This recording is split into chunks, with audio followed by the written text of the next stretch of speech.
Remember when Halo 5 promised a dark, morally ambiguous story with a brutal conflict between Chief and Locke?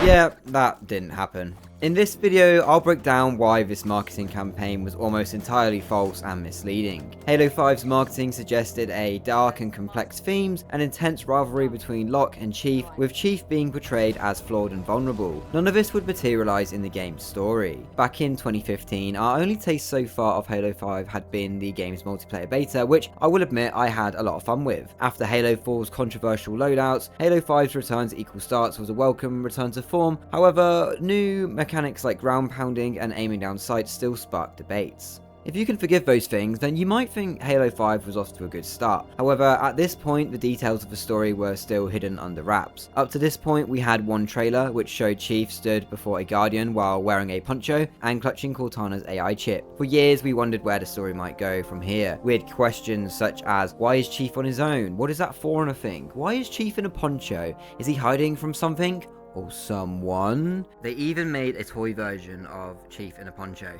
Flash forward to 2015 and we get a series of trailers depicting two sides to a story. One where Locke confronts a fallen Masterchief, and the opposing portraying Chief confronting a fallen Spartan Locke. This got a lot of us thinking, what is this story going to be about? The general consensus was that Chief would be going rogue from the UNSC for reasons currently unknown. But credit where credit is due, these trailers did create a lot of speculation and hype for the game. Halo is back, is what we say about every Halo game post Halo 4, only for it to never really come back like it was in the Halo 3 days. But why did we become so enamored with these live action videos? In the past, ever since Halo 3, we have been treated to some epic live action films used to advertise the game. You all remember the incredible Landfall trailer for Halo 3, which is more of a mini war film than a trailer, or how about the live action trailer for ODST, essentially a short story about how one man becomes an ODST and is dropped straight into hell. Pun intended. There was also one for Halo Reach called Deliver Hope, showing the desperate fight of Noble Team to destroy a Covenant ship. All of these trailers have something in common, that they don't really depict events of the game, but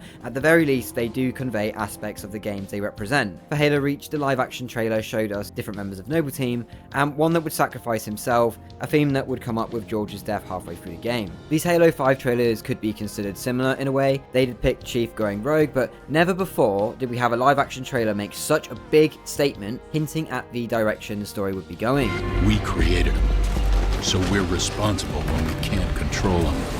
When he recruits others to join him, the only thing worse than losing a hero is watching him turn against us. The official story is the Master Chief is dead. You, Spartan Locke, are the unofficial story. Your mission is go. Let's hunt him down. Quite literally portraying Chief having fallen from his status as hero and potentially becoming a villain. This is what we thought we was going to see in the game, but what we actually got was completely different. Agree with me so far? If you do, like the video, and also consider subscribing for more content like this, and leave a comment with your thoughts on Halo 5's marketing and its relation to the actual game. To fully understand the disappointment, we need to delve into the campaign that preceded these trailers, Hunt for Truth. Hunt for Truth was an audio drama from the perspective of Benjamin Giraud, an investigative journalist who begins by writing a hero profile on Master Chief, but the more info he gathers, he starts to reveal the dark past of Master Chief and the Spartan 2 program. At one point, Chief is framed for a shooting where supposed innocents were killed, which further leads us to the idea that Chief has gone rogue. Although that incident is debunked within Hunt the Truth, the audio drama does lead us to believe that Chief really will be turning his back on humanity and the UNSC. One other thing that leads us on here is just how good the writing here is. Hunt the Truth tells a fantastic tale of only covering up their darkest secrets, with little bits of information being revealed with each episode. The audio drama presented a complex web of intrigue involving conspiracies, hidden truths, and moral dilemmas. This created an expectation of a similarly intricate and nuanced story within the game itself. You wouldn't be a fool if you were expecting this level of storytelling within Halo 5's campaign, which also continues from Halo 4, which in my opinion had a really good narrative. In reality, Halo 5's narrative focused more on the threat of Cortana and the Guardians, with the Master Chief vs. Locke conflict taking a backseat. This creates a huge disconnect between the marketing, narrative, and the game's actual storyline. The first season of Hunt the Truth culminated with the release of two aforementioned trailers, plus a few other ones. Locke literally says, "I will save us from you." The conquering hero.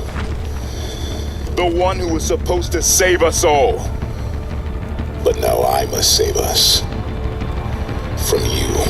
referring to Chief and further reinforcing the idea after all this marketing that Chief will be the bad guy to some extent in Halo 5. What actually happened was totally different. A major emphasis was placed on Chief's character and morality. The marketing campaign, particularly the audio drama, delved into the complexities of Master Chief's character, raising questions about his past, his motives, and even his mental state. It suggested a darker, more morally ambiguous narrative with the potential for betrayal and conflict. In Halo 5, it's not Chief's fault for the destruction seen in the game. It's all to do with Cortana, and Chief going rogue only goes as far as him going AWOL temporarily to try and secure Cortana on Meridian. Chief even informs UNSC why he's going there. 117 to Infinity. Argent Moon scuttled.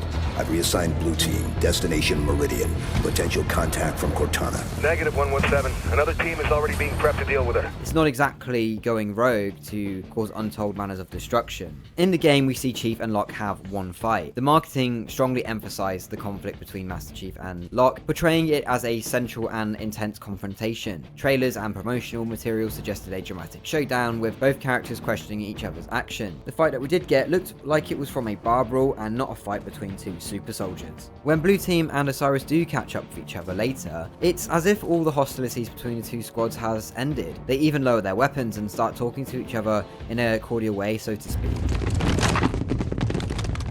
Chief, please, wait. Cortana. She's dangerous. I know. You don't have to do this alone. We're here to help you. From this point on in Halo 5's story, there will be nothing, absolutely nothing, resembling the Hunt the Truth campaign that was genuinely so exciting, so intriguing and interesting. In Halo 5, the story is a lot less to do with hunting down the Master Chief, and instead is about finding Chief to basically ask him if he's okay. I don't know about you, but when I hear the word hunting, I tend to think of someone or something being tracked down for a meticulous investigation and culminating with a violent showdown.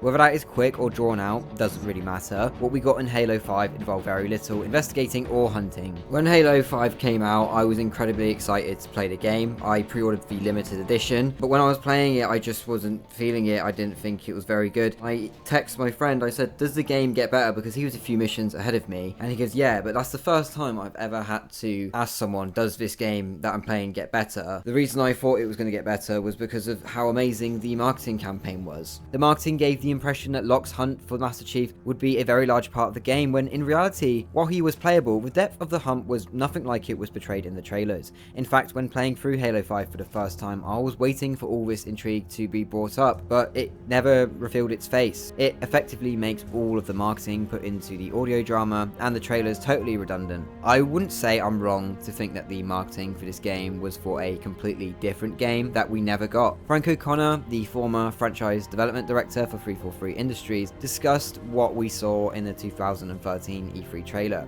That's the Poncho Chief one. He explained that in Halo 5 we would be exploring Cortana's legacy and how her sacrifice affects Chief, and how Chief will deal with its loss and his memories. Well, that is not exactly true, as in the first mission within Halo 5, Chief learns that Cortana is alive.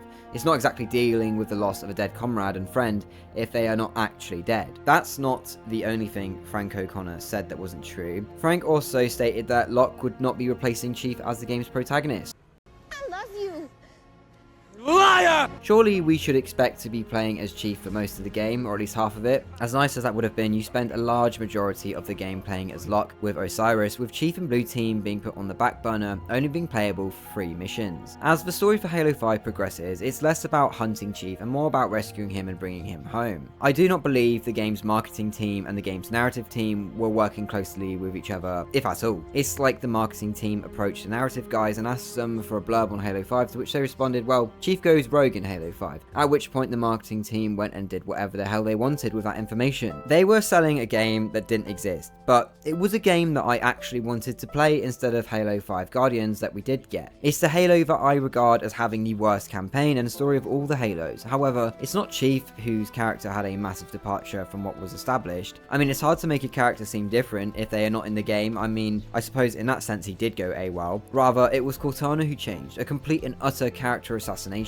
of her. Making Cortana the bad guy was a terrible mistake, and not one that any of us really saw coming, as the marketing led us in a totally different direction. What's worse is because of these terrible writing decisions, this would go on to have a major effect on Halo Infinite. You see, originally, Cortana was going to be the bad guy in Infinite, and we would have had to have fought her created as the enemy faction, but because Halo 5 got such a negative reception to its story, but Halo Wars 2 was received much more positively, development of Infinite became effectively stalled, with the story being rewritten to include the Banished as the main enemy faction. This wasn't executed very well either, with Atriox being absent from the entire length of the game, save for the start and the finish. It goes without saying that I'm not the only one who has a major gripe with the direction Halo 5 took the franchise, and feeling incredibly let down with how the marketing led us on to think we was getting a different story to what we got. I thought we was going to get a story about Chief not having any faith in the UNSC, perhaps only might have done something to make him feel this way. This would justify us playing as Locke to actually track him down, with Chief's motivations being revealed to the player and Locke as the story went on. I expected a violent confrontation between the two, which would have been a major moment in the story. The fight we do get doesn't do anything other than just let Chief slip away. This imaginary conflict is even depicted on the game's cover art, with Chief and Locke looking at each other in opposing ways. It would appear that 343 Industries had an idea for Halo 5 as early as the 2013 E3 trailer, but they never had a plan on how to execute that idea. It probably looked really good on paper, but when put into game form, it just didn't work. In the end, Hunt the Truth and all the related media to it was a victim of its own success. The hype generated was enormous, expectations were very high, a mood and tone were established that the game could never live up to. Tell me how you felt about the marketing for Halo 5 and what kind of game was you expecting from it. Thank you all so much for watching. Consider joining my Discord for video updates, behind the scenes looks on how I make my videos,